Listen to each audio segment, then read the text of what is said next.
Welcome back to Just Chattin', and this is the series of videos we do on Thursday and Sunday evenings just for our own amusement.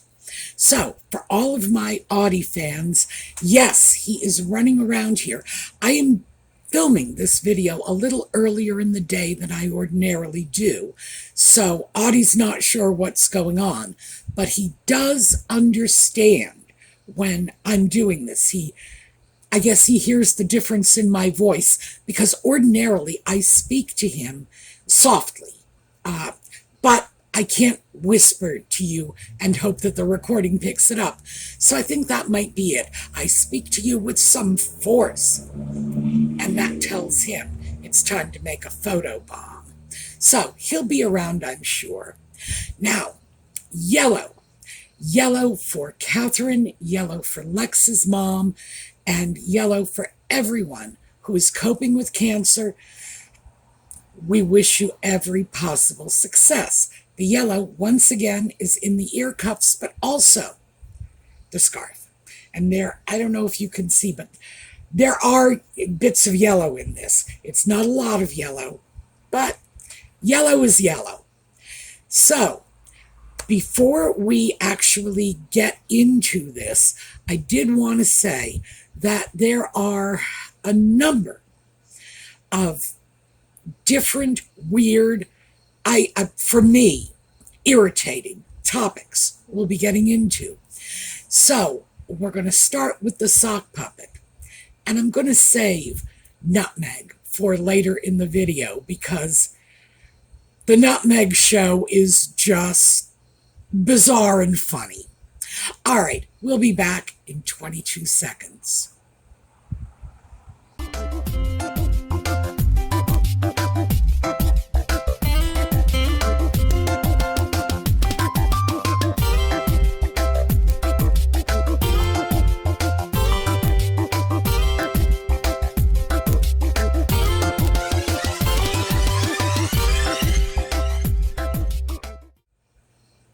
So what is the sock puppet up to? I'm going to start with that. His fabricated memoir, Spare. Ordinarily, when people write a memoir, it's because they have some accomplishment under their belt. They are someone whose life is worth reading about. The last memoir I read was, I think the title is Green Lights, Matthew McConaughey. And although it's not like the guy's curing cancer, I would recommend the book, however. It was a very fun read, really. It's one I plan to go back to again and again.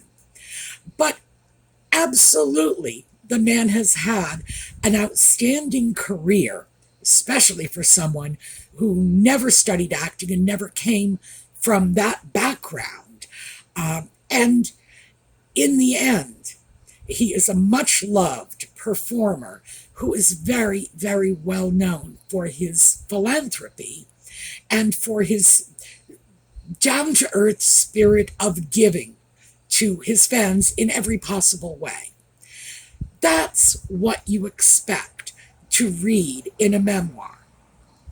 No. The sock puppet who had no business writing a memoir in the first place, for starters only being in his 30s, and of course, never having done anything independently in his entire life. His memoir was successful. He sold a number of books because he just aired the family linen in public. He told story after story after story in grisly detail. Who can forget the Blue Todger? Or some unfortunate young woman who showed him a little kindness when he was young, having her sex life outed to the world. This man has no right to call himself a gentleman. But that was all he had. Nevertheless, that was enough to sell the book. So now it's being released in paperback.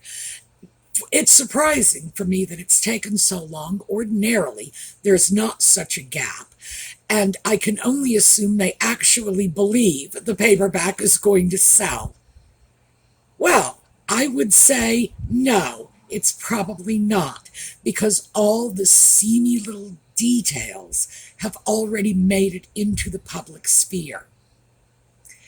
And the sock puppet has nothing more to add to it. Presumably, any more dirt he has, he is saving for Spare 2.0, assuming that's ever going to happen.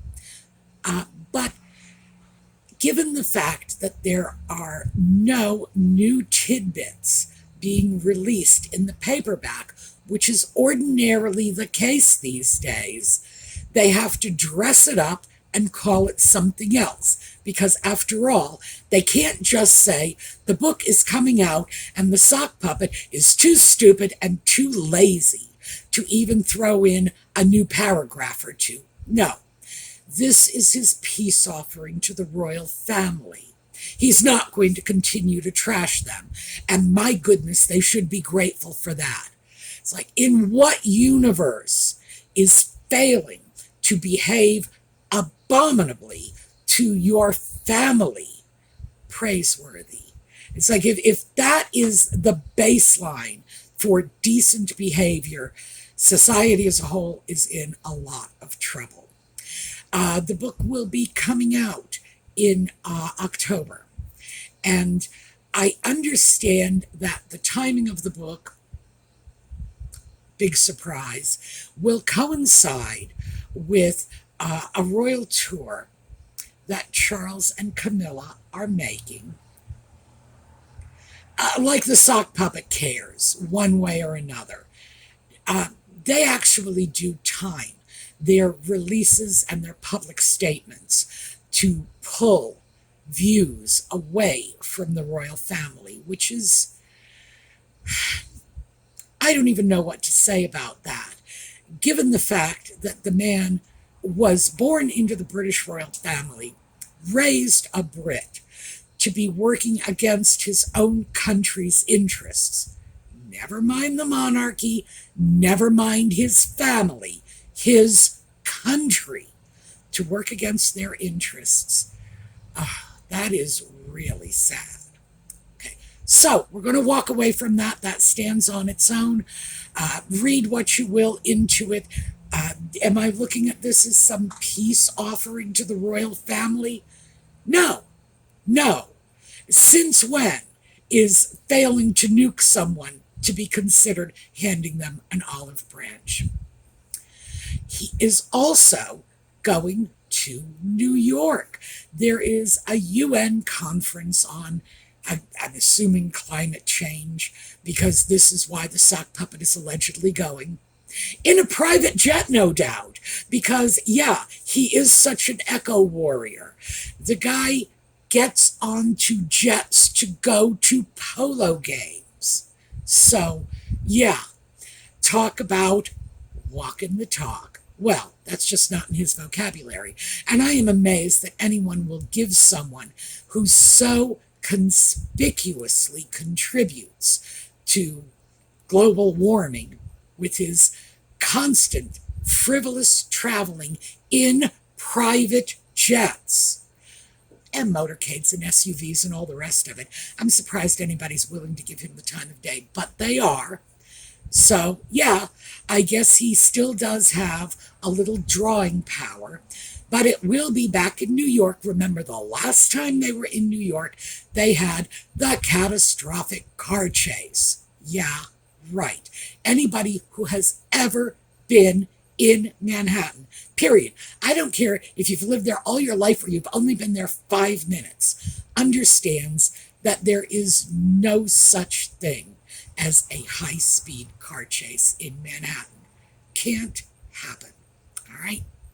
But because that generated so much negative publicity for the New York Police Department, oh yeah, they're going to be giving him extra security. Yeah, So I'm sure the New York taxpayers are grateful to hear that one. I'm going to leave all of the rest of this to the royal grift. She is in New York. She is one of those taxpayers who will be footing the bill for this extra security based on a complete lie, a total fabrication. No such thing as catastrophic car chases in Manhattan at high speeds. No, no. But yeah, if she's going to have to pay the price of it, I'm going to let her trash this one, because angry as I am, imagine how much angrier she has to be. And I'm sure that she can put a little perspective on this in terms of the misallocation of desperately needed New York City law enforcement services. So, yeah, angry. Oh, it's all I can do to just keep my mouth shut about this. But again, the royal grift can take it away from here, boots on the ground. Also, in connection with the New York trip, we have stories coming out that William will not be going to dodge a meeting with his brother. No, that is complete crap. And of course, that comes from a very Sussex-friendly source. By the way, again, all the sources are in the video notes, and we've got a lot of them this week, so I'll understand if you don't feel the need to read them all. At the beginning of the year, when Catherine was ill, this is before she came forward with the cancer diagnosis, but the family knew, obviously, William had said that he was not going to be straying far from home, and it's perfectly reasonable under the circumstances. There would be no big road trips. Now, he did make a trip to Germany with Prince George. I believe they watched a soccer match, but that was a quick weekend trip with the kid, not anything in terms of a royal visit that requires planning, and that you cannot flee immediately if there's bad news from home. So perfectly understandable. But the reason William is not coming to New York for Earthshot prize activities has nothing to do with avoiding the sock puppet. It seems very unlikely that William would even take a step out of his way to avoid the sock puppet, but rather that he is simply not doing overseas visits at this time for reasons we can all understand. In fact, I imagine he would probably come under criticism if he were to spend too much time away from home right now. So, I can't win for losing. But no, I do not believe these events are in any way related. Remember, William's decision was made back at the beginning of the year, and it was publicized at that time. So, do I think there's any possibility these are connected? Absolutely not. But of course, the Sussex camp has to throw that out there. They have also thrown out this bizarre statement in a bizarre article. And this was from,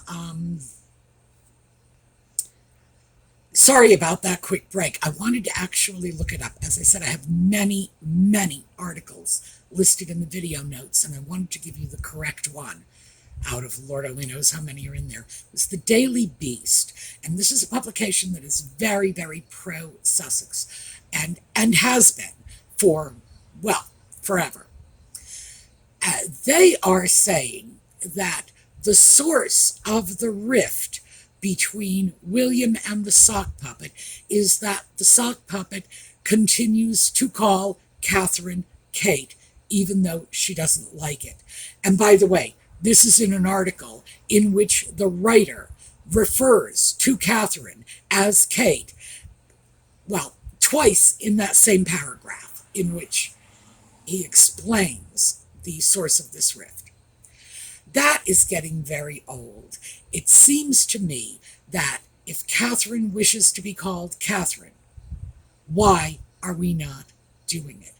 I understand in print newspapers, because of headline inches, that people will shorten names, that Catherine might be called Kate.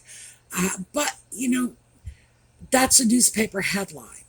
And the thinking behind that is the same thinking that resulted in someone with a name like Roosevelt being called FDR, someone with a name like Eisenhower being called Ike.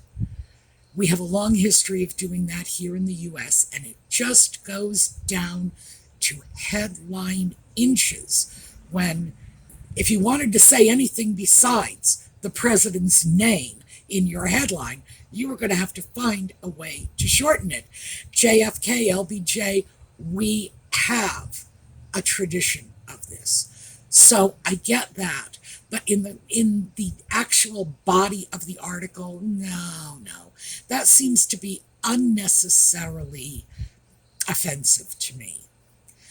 But yeah, the sock puppet has been putting out there that the reason for the rift is he is calling Catherine Kate. Now, obviously, what's behind this is an effort to trivialize the disagreements the sock puppet is having with his family. And really, does anybody think that given the fact that he's suing the country and therefore suing the government of his father, the king, that he has just trashed everyone he's ever been related to in his entire life, including people who just, crossed his path socially? Yeah, but let's reduce it to they're mad because I won't call Kate Catherine. Childish and pitiful. So we are going to depart from the sock puppet on the childish and pitiful note and take a look at, first, Nutmeg and the sock puppet together, and then Nutmeg. So, stories are coming out. Nutmeg and the sock puppet have lost 18 staff members in a very short period of time.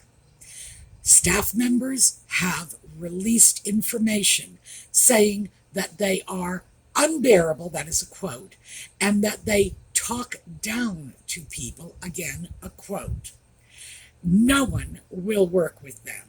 They are apparently the most disagreeable people on the planet in terms of bosses. Now, I'm sure they're very, very agreeable if you're an A-lister or a billionaire or someone else they hope to suck up to. But if you are one of the peasants working for them, no, they're monstrous. Now, we've been hearing these stories since before the sock puppet married Nutmeg. And people were saying, well, that's just gossip. No, at this point, we're beyond gossip. At this point, they have left a trail of bodies in their wake so deep you could ski on it. And it's continuing. So what is it we can infer from this? These people are just plain bastards to be around. And so pardon my French, but I'm not going to paint a pretty picture out of a trail of bodies. The fact is, they can't keep staff. They are just monstrous to deal with. And it's coming out now. So, what else is coming out? Well, Nutmeg has recently come out stating that the reason she changes clothes all the time on all of her trips is because she wants to draw attention to the people who are creating the clothing. She wants to sell the clothing.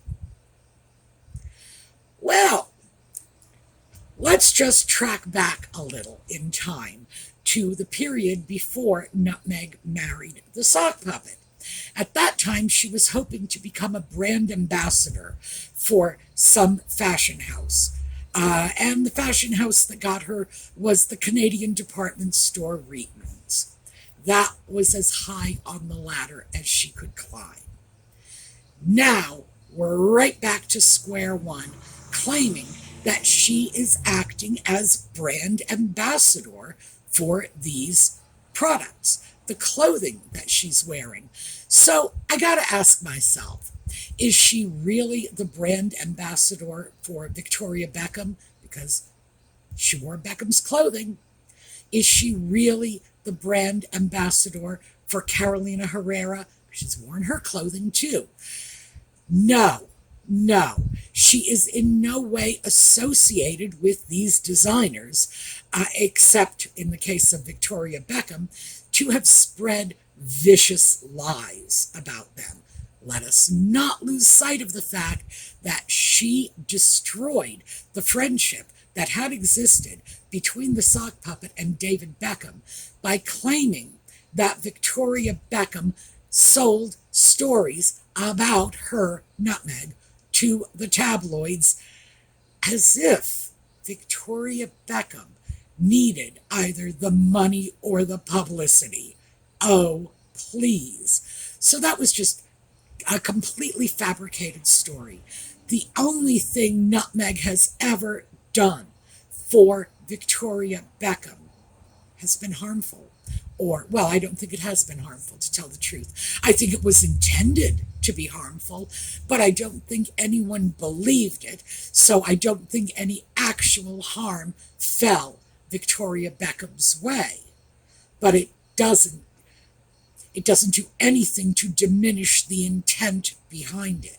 All Nutmeg has ever tried to do to this woman, who apparently never did her any harm at all, is hurt her.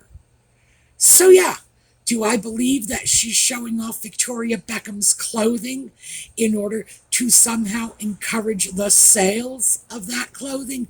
No, not at all.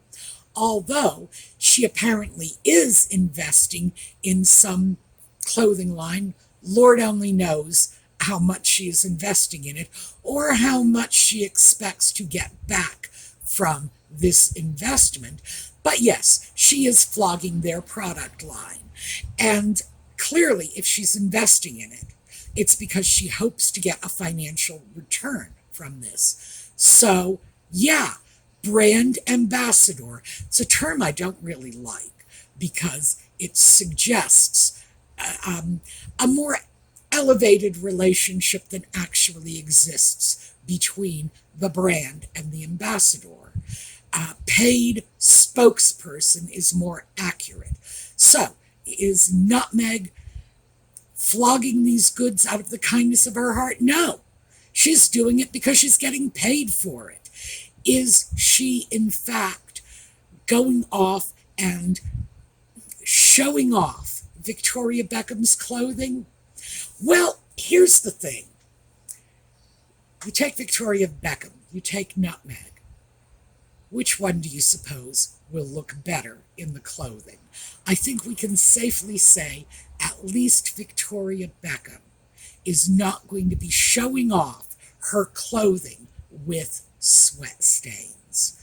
So yeah, serious problems with this. But this is how Nutmeg is justifying the constant wardrobe changes.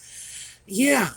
And I gotta wonder how many prospective buyers for Carolina Herrera or Victoria Beckham, and that's just naming two of the many designers she has been allegedly merchandising. How many people in the barrios of Colombia or the villages of Nigeria do you think are going to be able to afford a Carolina Herrera dress or a Victoria Beckham blouse? Oh, please. This is just, well, as I said before, it's laughable. It is just showing how desperate she is to justify herself, somehow make her vanity seem like something she's doing for the benefit of all mankind. Oh, yeah. We love you, Nutmeg. You're such a humanitarian. All right, that is what I have for you today. We are going to take a look at a slideshow on the way out. Again, all of the articles referencing all of this stuff, including Nutmeg's outrageous claims that she only changes her clothes to benefit the designers of those clothes. Please. All in the video notes below. All right, I will see you next time. And in the meantime, have a terrific day.